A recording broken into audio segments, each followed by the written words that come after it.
All right. Well, thank you all.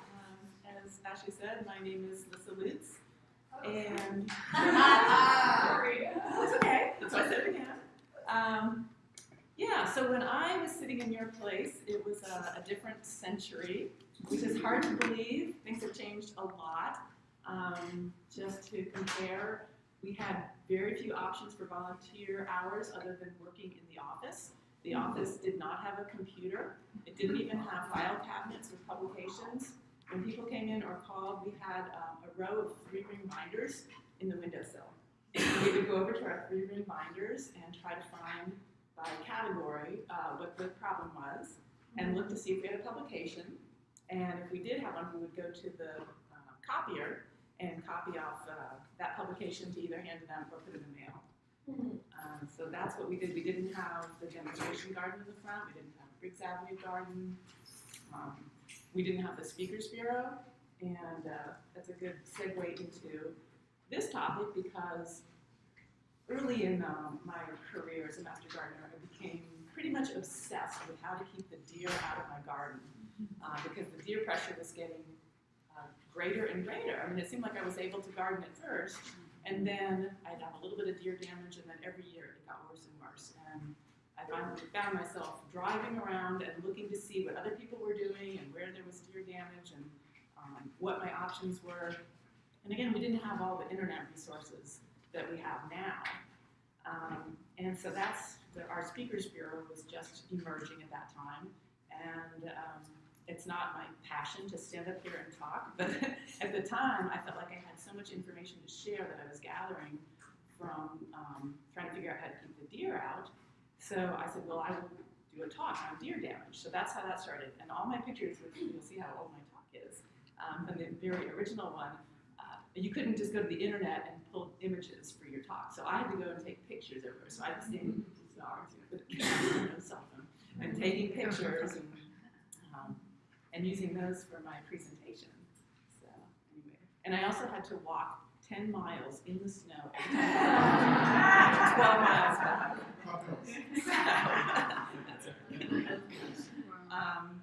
So as Master Gardener volunteers, at some point you will be asked by somebody for assistance with a wildlife problem. And that's because when people are creating these really nice, beautiful, lush landscapes for themselves, they're also creating dining opportunities for their other four-legged friends, or really nice habitat for them as well. So whether it's food or habitat, you're going to be inviting creatures into your garden. So this is a list of some of the things you'll be asked about as potential nuisances. And there's a lot of others, but these are probably the ones that you're going to hear about most. So those are the ones that I'm going to talk about. And sometimes it's really easy to tell when you have a problem because you'll actually see the creature itself. So you may see the herd of deer that's out there in your garden eating. Or in my case, my neighbors would tell me about the squirrels carrying tomatoes away from my garden across the street, bigger than themselves. Or a copperhead might be lying in your garden path that you have to step over. But sometimes the animals are really secretive, or they might be nocturnal, so you might not be able to see them directly. But you'll often see signs that they've left behind, such as their tracks, their scat or excrement or burrows that they've dug, or other damage that they've caused in the garden. And sometimes you can identify the culprit using the signs and looking at the characteristics of the damage. So if you're seeing clean-cut leaves, like in this picture, you're going to think something that has upper incisors that are very sharp, which would be rabbits or other rodents. Whereas if the leaves are rough and torn and jagged, then it's more likely to be deer who don't have those upper incisors. If the damage is all down at the root level, probably going to be voles, which do a root stripping, which is underground, and that would be pine voles. Or if it's right at the surface, meadow voles, which don't go underground but work right at the surface. And again, if the damage is 5 feet off the ground, it's more likely to be a deer. So I think, did you do integrated pest management last time? Yes. Okay, yeah. So you know a little bit about that, and it also pertains to wildlife damage control. So the way you use this is, and the idea is to not use a shotgun approach, but rather to figure out what is a targeted approach. So first you have to assess even the need for control. So how serious is the damage? Is it something that you can live with? Is it going to go away? Is it just localized or is it extensive throughout your whole garden? And do you need to do anything at all? And if you do, then you have to think about the costs that are going to be associated with controlling them. So you might need a permit to either trap or kill some wildlife. And do you want to kill the wildlife? Are your interventions going to be humane?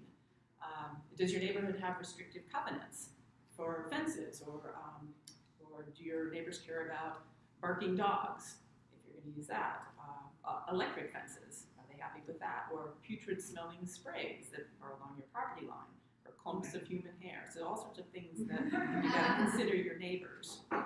Also the ecological effects of your interventions. Are you going to be using anything toxic? Is it going to be completely selective for the target species? If you put out a live trap and your neighbor's cat is in it, how are you going to handle that? And also, if you remove wildlife from your little habitat, how is that going to affect other species in your landscape? So, examples, if you decide you want to get rid of the snakes in your yard, you may have a problem with voles later because the snakes may have been there to control your vole population.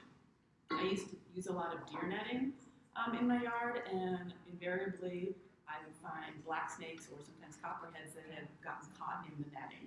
And if I caught them early enough, I could take scissors and free them, but not always. So that was not always fun. And then the deer netting also was excluding butterflies from some of my plants, or the butterflies would get in and then they couldn't get out. So things that you might not think about. So the best approach is often going to be multi-pronged, so that you can think about all these factors and take them into account. And really also think long-term too. So like a deer fence might be very expensive up front, but it also might be your most economical approach in the long run. So that's what I'm going to start with, is deer, because that started this whole thing in the beginning. And the deer population really has grown, and so you probably won't talk to many people who haven't had some issues with deer, even in cities. Deer get in and do damage, so people are interested in protecting their plants from deer. So usually gardeners know when they have a deer problem. They're pretty easy to spot. Their droppings are also very evident, the little black balls everywhere, and they can cause pretty extensive damage from the ground up to 6 feet. As you can see in this row of trees, that's all deer damage. But they will eat pretty much everything. Vegetables and ornamental shrubs, fruit trees, and again, their damage is going to be jagged, torn edges of leaves. And then also rutting bucks. People sometimes don't recognize this kind of damage to some of their smaller trees, as they can take all the bark off as they're rubbing the velvet off their antlers in the fall and the winter. So the strategies for controlling deer are in 3 main categories, and those are going to be repellents, exclusion, and cultural practices. And cultural practices basically means the plants that you select and then how you grow those, which is what you spend a lot of time learning about as master gardeners.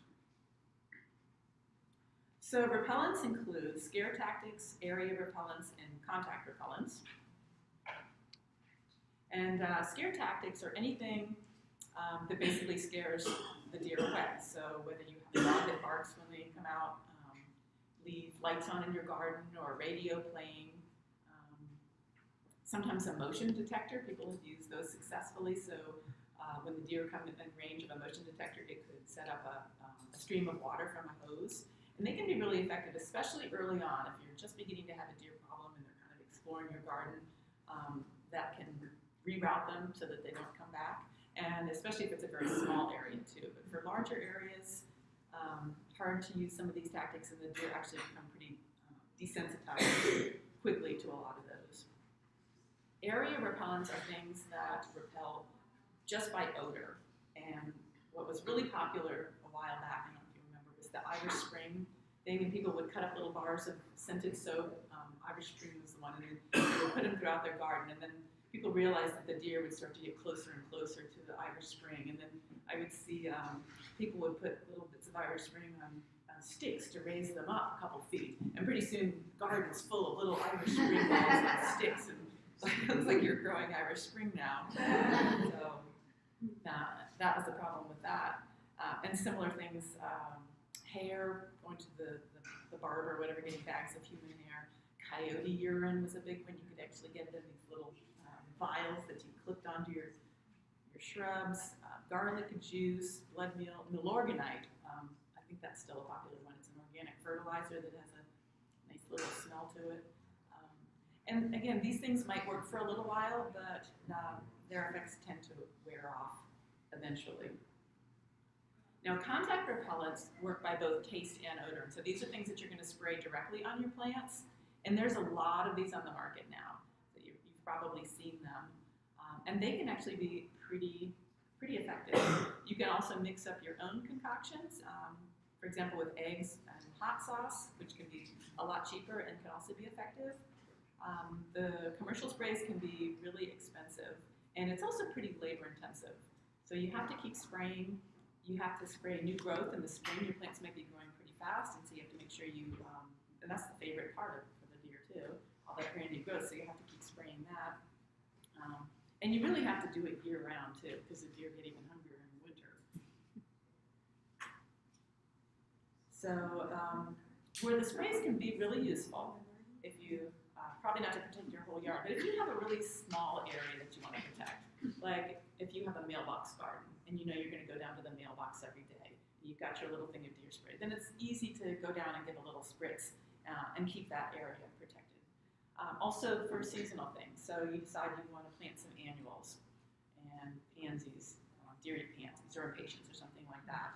So you can spray those, and for the length of their bloom time or growth time, which might only be a few months. And then if they do get eaten, your investment also isn't that big. And this is a recipe that I used to use when I sprayed a lot more. And I'd take an egg and a tablespoon of hot sauce and put it in the blender. Otherwise it'll clog the sprayer, so you blend it really well. Put that in a gallon of water and add a little bit of dish soap, which helps it to spread and stick to the leaves. And even better is you let it sit in the sprayer for a few days. The longer it sits, the better it smells. And obviously very, very cheap. You can get hot sauce in pretty big containers. So that actually worked, but the problem is that you realize you have to spray pretty much for the rest of your life. So moving on to more permanent options is exclusion, and this is basically going to be fencing, and that's whether you're fencing the deer out or the plants in. And for fencing options or exclusion options, the 4 things you want to think about are cost, aesthetics, effectiveness, and maintenance. And it can be really difficult to optimize all of these things in a single product. So what you need to do is prioritize your criteria, and you might have to make some trade-offs. So figure out which is most important to you, and go from there. Lissa, I've read that you can kind of train the deer to stay away from things, like if you spray regularly for a while, then they would know not to come to that tree. Yes. Have you found that to be effective? Yes. But you know how you find out when they test again? You know, that they, Because they're back. And if you haven't been out in your garden, so that's exactly right. And when I was spraying, that's exactly what I would do. And I even had what I would call like sentinel plants. So, you know, you put a hosta out there and, you know, and spray something you know they're going to go to first. Because sometimes, if you haven't been in your garden a lot, you've been busy, and then all of a sudden you look up and you're like, oh my God, the deer have eaten everything. And then you don't know, there's so much damage that you don't know if you've gotten rid of them or if they're still coming back because you don't remember is this new damage or old damage. Because they always will come back, or there's another group of deer or another round of babies. And sometimes babies will try things that to figure out if they like them. And sometimes they'll like things that the other ones aren't eating because there's more of them. Sure. So the first fencing that I'm going to talk about is electric fencing, because it's pretty inexpensive and it's pretty easy to install, and it actually can be really effective. But it does require a good bit of maintenance, and if you have children or pets, it may not be the best choice. So some really simple fencing And again, these are pictures that I took from my neighborhood and areas around where I live where we have really high deer pressure. And one neighbor had, the front of his yard was fenced, and then he used just a single line of electric wire along the side, and that was effective in keeping the deer out. So 30 inches high, you can try. The one on the bottom left is like a wire fence. It was only about 3 feet high, but that was effective in keeping the deer out. But the neighbor did have to keep the area below the fence free of vegetation because that will ground out your electric wire and then it won't work anymore. And then the one I loved the most was I spotted this in a neighborhood near my house. And this homeowner had at least 7 wires, electric wires with the handles, and I couldn't imagine how they would come and go from that area to undo 7 electric fence wires. So they also cost money to operate, and then if your power goes out, then they're not going to work either. You have to think about that, because the deer always know when the power's out. So there's options in non-electric fencing. And if you don't want to go with the traditional 8-foot fence, you probably heard that you need an 8-foot fence for these bionic leaping deer. You can try a 5-foot fence that slants outward 60 degrees, which confuses their depth perception. And I've read this in the materials, and to be honest, I'm not sure how you would actually figure out how to install that. Tell your fence installer, can you just make it lean a little bit? Probably not used to doing that. Another option that I read about is you can do 2 shorter fences, like 5 or 6 feet tall, that are spaced 4 or 5 feet apart. And the deer don't have enough room to jump in and out. I'm not sure the 2 fences are going to be any less expensive than 1. But if you had an existing fence and it was a nice fence, then and you had a lot of extra room, then that might be an option to install a second shorter fence around it. So in that situation, that could work. And then, like the other example is, I have some areas that I fenced off with 4 to 5 foot fencing in very small areas. And if you have a lot of lush plants inside, they can't actually, there's no room for them to jump in, so a shorter fence could work. And in these pictures, this homeowner has used, I think this is a 6-foot solid fence. So in the bottom right, that's the original just wooden fence. And because it's solid, the deer can't see over it, so they're reluctant to jump somewhere where they don't know where they're going to land. And on the other side of his garden, he actually carved it down and painted it, which makes it look really nice. I think for a 5 or 6 foot fence, that's a pretty decorative fence. And you also want to make sure that you secure your driveways and any openings with gates, and you have to keep the gates closed because they check that too. And deer fencing has become really popular. There used to be just a few sources for deer fencing, and now you can get it almost anywhere. It's nearly invisible if you have a wooded area especially. Generally 7 or 8 feet is probably what you're going to need. And the deer, even though deer can jump 7 to 8 feet, I have seen it because they have gotten inside my deer fence, and when they want to leave, they will go over to get out, but they don't usually jump in because they're not panicked. And they have a hard time seeing where the top is too. So this is something that you can install yourself. I actually have, these are just some examples of some different deer fences that you can pass around if you want to look at it. You can use trees if you have a lot of trees to attach, so you don't need to use as many poles. So it can be less expensive than other fencing, but it has to be installed correctly. And that means that you have to reinforce the bottom, so it has to be pinned to the ground very securely because it is fairly flexible, and the deer can push under it if it's not firmly secured to the ground. And it also helps to have a cable along the top, which tightens it, keeps it up high, and then if you have branches or things that land on it, it doesn't pull it down and tear it. And some of the newer deer fencing I've seen on some of the websites are actually like coated metal, which would be sturdier, longer lasting, and probably a little bit more expensive too. So it does require some maintenance. You have to keep up with it. Some animals can chew through the bottom, so you can reinforce it with metal on the bottom, like chicken wire or something, if you have that problem. So you need to walk your fence periodically and make sure that it is intact so that you're keeping the deer out. And there's also different gate options, from the very simple deer fence gates that are included in some of the kits, and you can go really fancy and get very expensive metal driveway gates with openers and everything that, if you want to pay more money. And I talked a little bit about the netting, especially if you want to kind of see if something like this will work. You have a small garden, just a small area to protect, and you want to play around with it because it can be really inexpensive. You can buy these at any of the big box stores. The lengths of the netting, sometimes they call it deer netting now, they used to just call it bird netting. And it is really almost invisible. It's really easy to reconfigure as your garden changes, or if you don't like it, or if you take it down in the winter. But it does require a lot of maintenance, and if the deer really want to get in, they can push through it. But I've also seen it be very effective even in high deer pressure areas in protecting plants. And you Sorry, I apologize. I was distracted when the fencing came through. What kind of netting is this? It's now called deer netting usually. Sometimes they call it bird netting, but it's very flexible, thin. Like people put it over their berry bushes and stuff. Okay. And it comes either in bags or rolled. Gotcha. But how is that different than the stuff that's bad for the snakes and? It is bad for the snakes. Yeah. So it's exactly the same stuff that the snakes will get caught in. Would you have to put it all the way to the ground? Could you leave it off the ground a little bit now? It's so flexible that the deer would push under it pretty easily. So, and you can get little metal staples to tack it to the ground.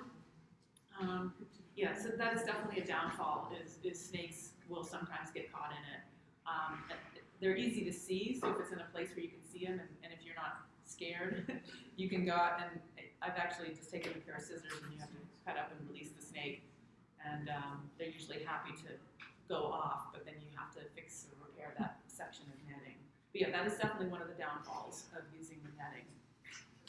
But you can use very light stakes, bamboo stakes, or the green metal stakes will easily support that.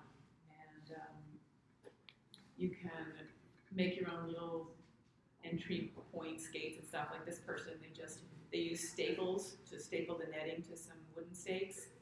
They anchored one, and then they used a thinner piece of wood and just these two little, what do you call them, screw hooks, to connect. And that made a little gate to get in and out. Because what you don't want to do is fence the whole thing in and then stand back and realize that there's a weed in there. You can't get back into it.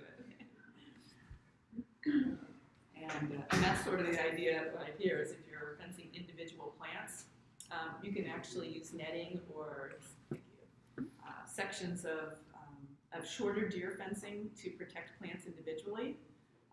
So like this magnolia here, this homeowner installed just a short section of fence in a circle to keep the bucks from rutting it, because they were taking out the lower limbs. And I hope you've learned not to cut the lower limbs off your magnolia trees. They're very important. And in the bottom right one, there's an oak leaf hydrangea. So this homeowner, almost all of the plants there are relatively deer resistant, but she wanted an oak leaf hydrangea, which is not at all. And so you might be able to see that just that one plant has a circle of fencing around it to keep the deer out. And then the top one is some netting that I had put over a row of azaleas, which was very effective, but the problem is that they start to grow through it. So you have to keep moving it. I made the mistake of putting netting over my mums, chrysanthemums that were growing, and the deer were eating the little buds. So I put the netting over it, and then the buds came through, and then the flowers were on the outside. And so I said, oh, now they're not protected. So I wanted to move the thing up, and I pulled the netting up, and all the flowers popped off. So I was worse than the deer. So that didn't work so well. What did work was on the azaleas in the fall when the leaves came down. Has anybody had to clean leaves out of their azaleas, and how awful that is on your arms? Prickly, my arms always get all red and irritated, but I took the deer netting and you just give it a flick or brush it off, and all the leaves were gone. So that was a little bonus for that one.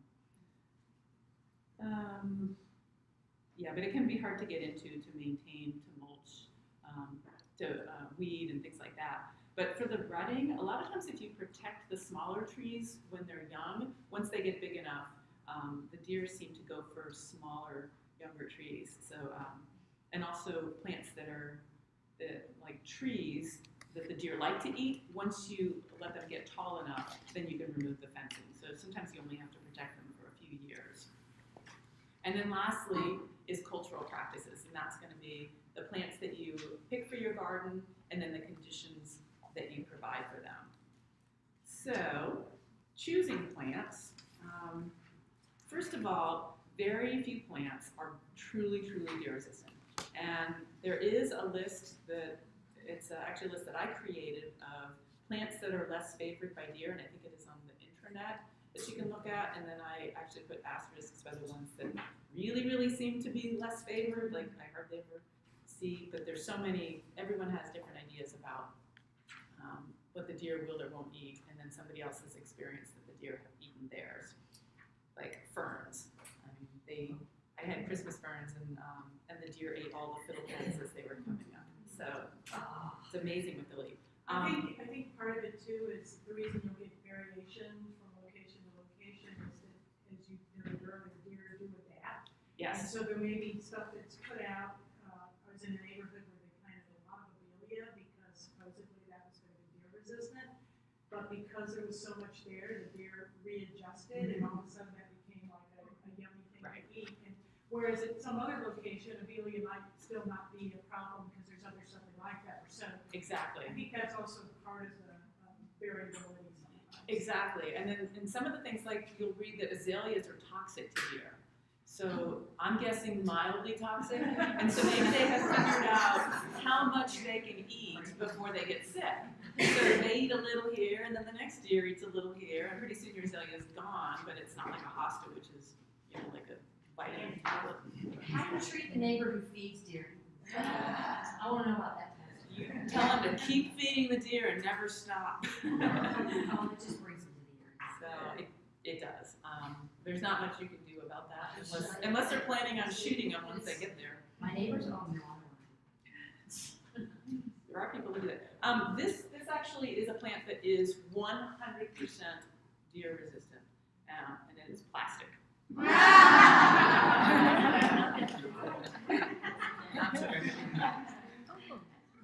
So I liked taking pictures and talking about plants, and I'm seeing one right here. And I was going to bring one in because it smells so good in my front yard right now. Does everybody know what Daphne is? And long ago, nobody knew what this plant was, so it is really gained wide appeal, even though it will die on you eventually. Just give it long enough, and then you'll just buy another one because it's worth it. And wonderful plant. And the deer, my deer, have never touched mine.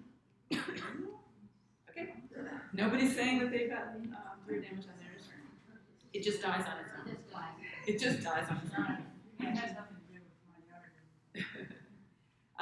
This is a false holly, or Osmanthus heterophilus variegatus. And I also have a lot of shade, so you'll probably see more shade plants in my pictures. And this is another false holly that's goshiki, so it's got a little bit of a different color to it. It's really pretty. And I think it stays a little bit smaller too. Cryptomeria elegans nana. This is supposed to be a small little shrub. I should have taken more pictures because when I took this long ago in my neighbor's yard, I'm like, oh, you know, cute little shrubs, and they will grow if you give them the right space. Even little things grow over time. Holly says no. Those are like the cutest, they're like pets, those bushes. I've tried 3 times and they've always been eaten. They're just the cutest plants. Really?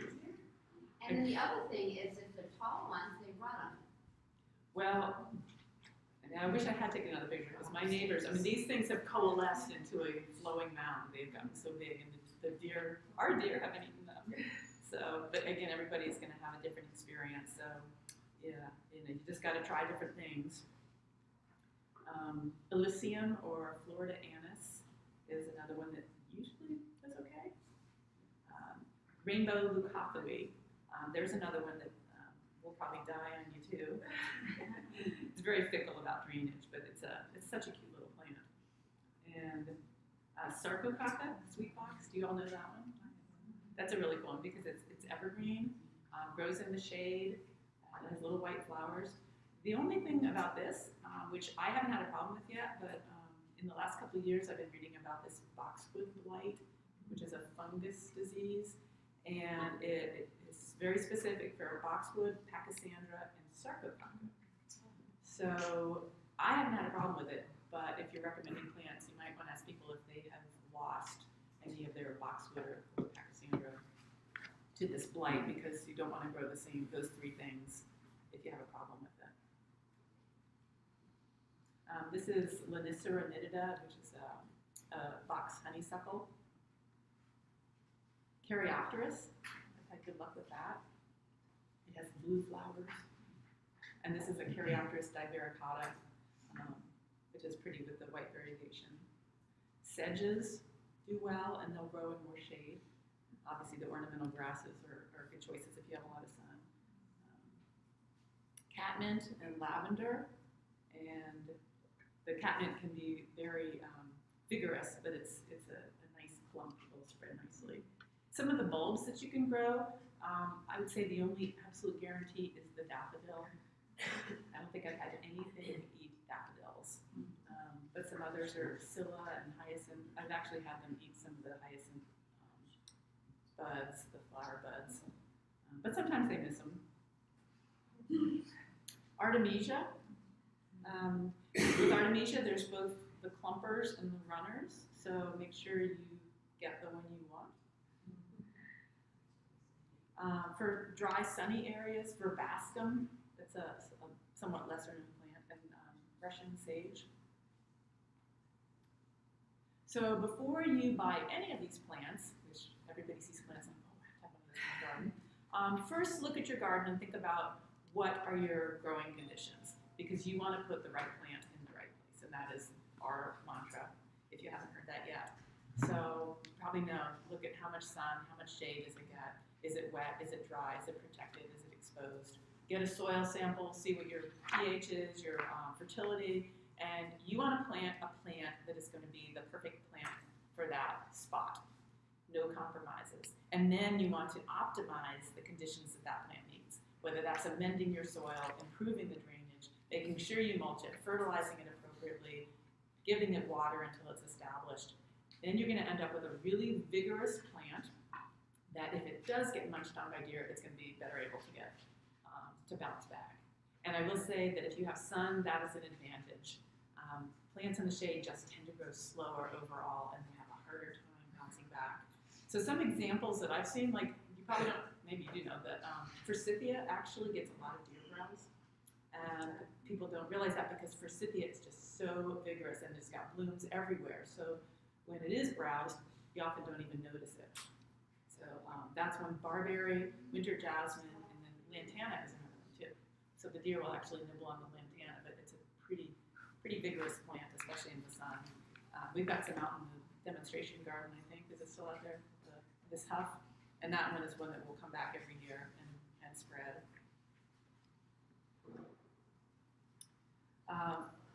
So let's go through a few, instead of individual plants, these are some garden landscapes, mostly from my neighborhood, which has a lot of deer still.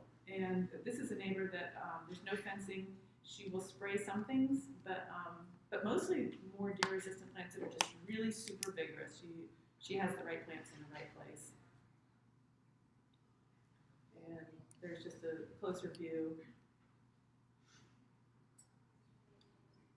And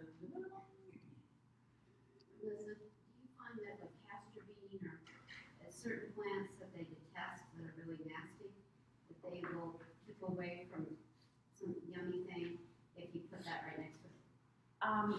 Yes, that can help. So interspersing plants that they don't like might help them to miss the plants that they do like. So yeah, so that is actually a good strategy too. So putting this all together, because I've talked about a lot of different strategies, and you're probably going to be able or have to use a number of different strategies unless you decide just to fence your whole yard, which I highly recommend if you can like that.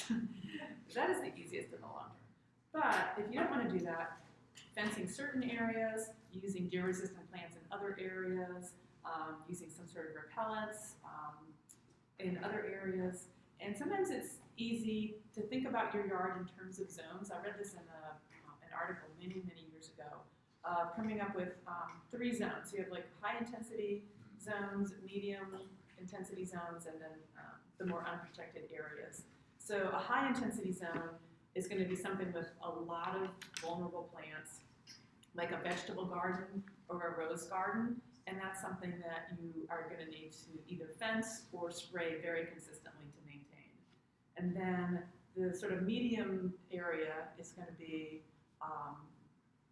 plants that maybe there's some vulnerable plants out there, but like Holly was saying, you might intersperse a few more vulnerable plants with plants that are more deer resistant. You might spray them, you know, when you can to kind of keep the deer out, but the deer might get in and then you spray again. And we also, sometimes areas close to your house, people will say, well, the deer don't really come up close to my house. And they may eventually, or sometimes, but a lot of times you could get away with stuff like potted pansies on your steps or something. And they'll do okay.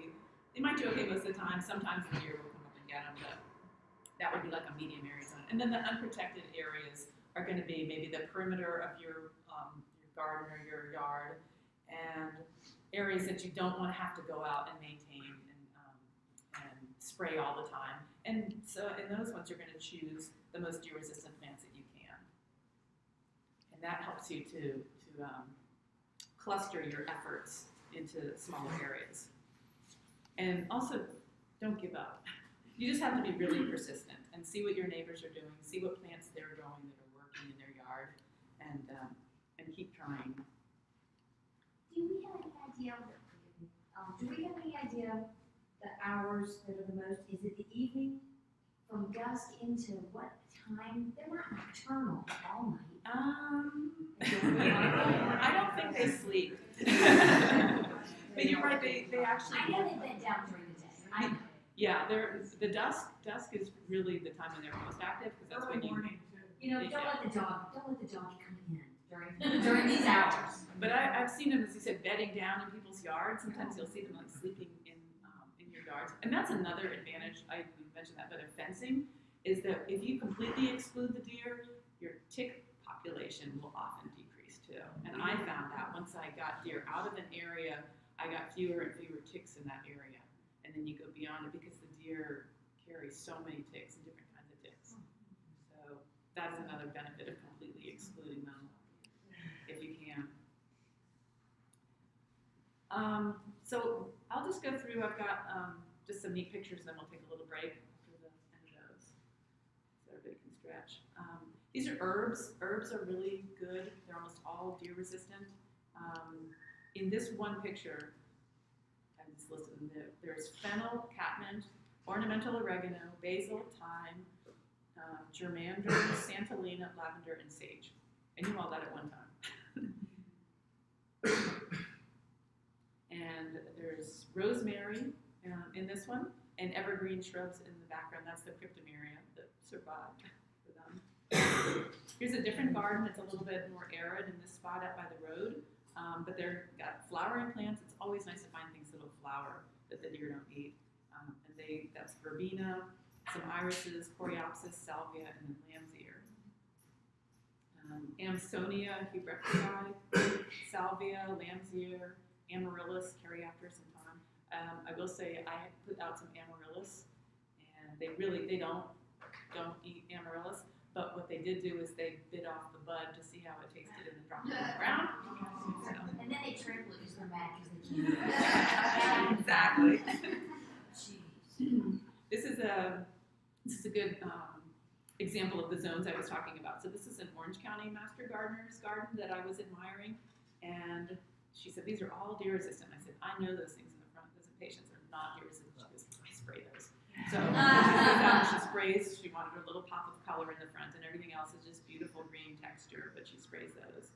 And this is Holly's example. So these are all really deer resistant plants, but there's daylilies that are in there. And, so she'll get some daylily blooms popping up because they're hidden in the other plants. Peonies, another one that the deer generally leave alone, but have obviously really nice blooms. Just another section of her garden. What is that? Spirea. Another example. That's tansy, an ornamental grass, another peony, euphorbia, Amsonia, butterfly bushes. Most of those are blue or purple. I find blue. Interesting. Didn't think about that. I didn't think what yellow things. What is phlomis? Phlomis has a yellow flower, doesn't it? Yeah, Jerusalem sage. Another good one. What is that, that purple flower that has that hairy leaf in the orange? That tall, ruby looking flower. Rose campion? Rose. Yeah, Lychnis cornerea. Yeah, that's a neat one. That's a biennial. So it'll reseed. Is that bright pink? It's magenta. It's got a 1-inch magenta flower. So the first year it looks a lot like lamb's ear. People confuse it because it has a basal rosette. Yes. And then the second year it sends up. It'll be. But it only, that's the only color? There's a white one. There's an alba. I have a real bright pink thing that looks a lot like plant-wise, that's like the other thing, I have no idea what it is. It might be. It has like a real branching Yes, stem yes, up. and at the end is each is a bloom. Yeah. But it's a bright pink. Could be. Maybe there's a different variety. I just have So to tell pass me what along. that is again? Lychnis, Lychnis, Lychnis cornerea. And what's that in front? The front is, I think that's Russian sage. Thank you. Let's see. No, that's catnip. So I wrote it down. Nepeta. What's going on right now with deer? I'm seeing a little herd that is really active. I've seen it like 3 nights in the past 2 weeks. It's a big buck, antlers, and some doe and younger deer Looking for your garden. with them. I don't know. The deer population has, it was just getting worse and worse for a while. We started culling in Duke Forest. I don't know if you live anywhere around there, but and that's made actually a huge difference. And every winter, they spend a couple months culling in the hunting season, and they close Duke Forest in a lot of areas during the week. And that really impacts the deer population in our neighborhood. It doesn't eliminate it. They also have, it's not what you're describing, but they've gotten recent years something called blue tongue, I think, which is some disease that they get, and it basically kills a lot of the deer. So there was a problem with the deer population suffering from that, and then the hunters were talking about that. I don't think this year has been a problem necessarily, but yeah, maybe a lot of new growth now, and they're out and about. Are the doe pregnant? Yeah, they're pregnant now. You saw a bud with everybody? A bud was with Yes. Yeah, and he started puffing and No way. So any questions, comments on deer? I thought we'd take a little break to stretch before we go on to the other things. No. 5 minutes or? Oh.